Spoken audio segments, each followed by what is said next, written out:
Hi everybody, Happy New Year. Welcome to 2021. Now, we ended last year talking about the birth of Jesus. So what we're going to do this year over the next several weeks leading up to Easter is we're going to talk about the life of Jesus.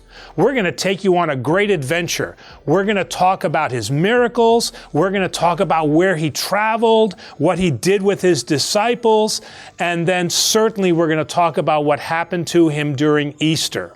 So this is going to be a really exciting series. So if we're going to talk about the life of Jesus, what are we doing in the narthex? Well, think about yourself when you've been coming to church for our liturgy.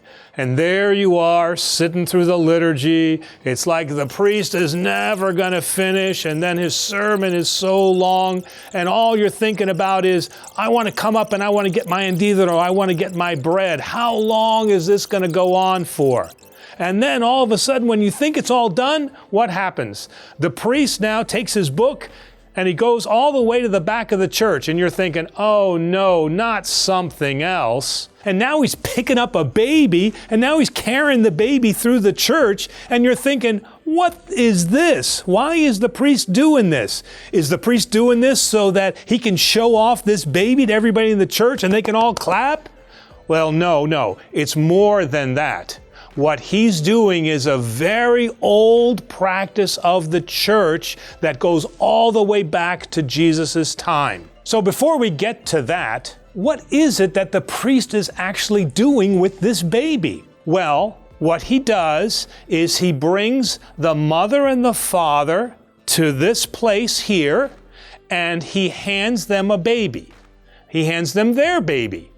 And what we're doing is we're introducing this new baby into the life of our church. So he takes it from the parents, and then he goes forward into the church. He's going to go up there down this aisle, and he's going to hold the baby up, and he's going to say, this child, and I say whatever the name is churched in the name of the, and you know this, the Father, the Son, the Holy Spirit. And I do that 3 times until I get all the way to the front of the church. And the parents follow me.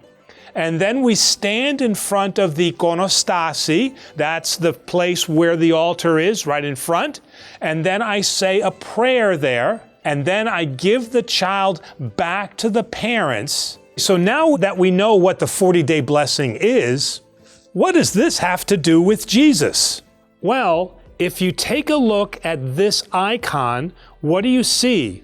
The parents of Jesus, so Mary and Joseph, and they're giving their child Jesus to the priest Simeon. Now, this is an ancient Jewish tradition that Jewish parents do this after 40 days after the child is born to introduce them into the Jewish faith.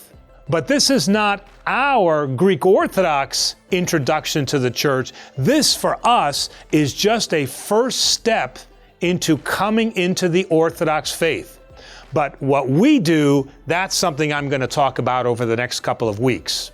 Now, this 40-day blessing is also important because the new family gets to introduce their beautiful new child to our community.